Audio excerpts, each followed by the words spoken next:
Hey Lakers fans, welcome to our news channel. Don't forget to drop a like and subscribe to stay up to date with everything happening with our team.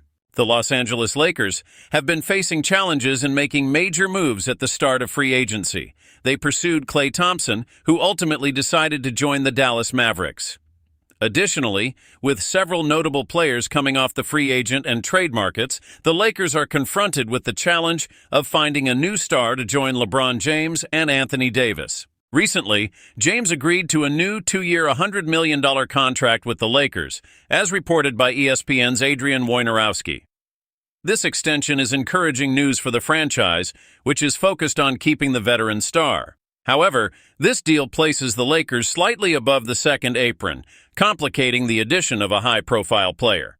Wojnarowski also suggested that James might be willing to accept a bit less than the maximum allowed to help keep the team below the second apron and maintain some flexibility for future moves. Wojnarowski also mentioned on X some potential targets. The Lakers are reportedly eyeing Chicago Bulls forward DeMar DeRozan and Portland Trail Blazers forward Jerami Grant.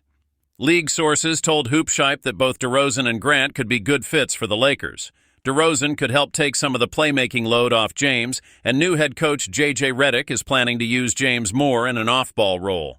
Grant, on the other hand, is a solid 3D player who could help space the floor alongside rookie shooter Alton Net.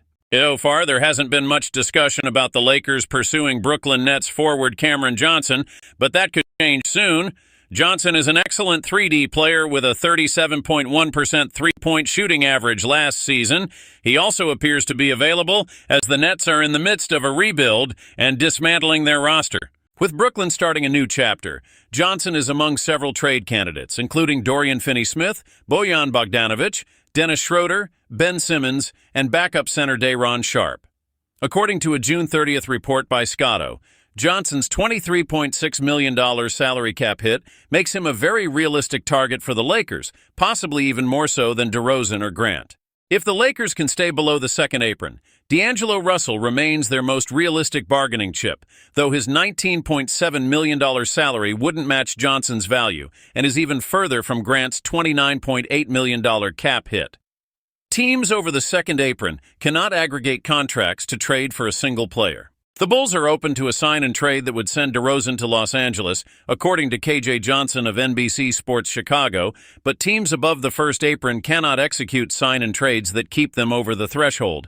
There are still potential paths to acquiring DeRozan or Grant, but getting below the second apron and finding a salary match for Johnson might be a more feasible solution without giving up a key piece like Austin Reeves. Although Johnson doesn't exactly fit the role of a third star, as Amick suggested, James and Davis hoped the Lakers would pursue another elite player. However, Johnson is a high-level supporting player who would meet the Lakers' needs. Even though he isn't a point guard, Redick could rely on Reeves and Gabe Vincent if Russell is traded. At just 28 years old and under contract for 3 more seasons, Johnson would be a significant addition for a team aiming to win now while preparing for a future without James. Leave your thoughts in the comments, and thanks for watching. If you enjoyed the video, be sure to subscribe to the channel and hit the bell icon to get notified about new videos.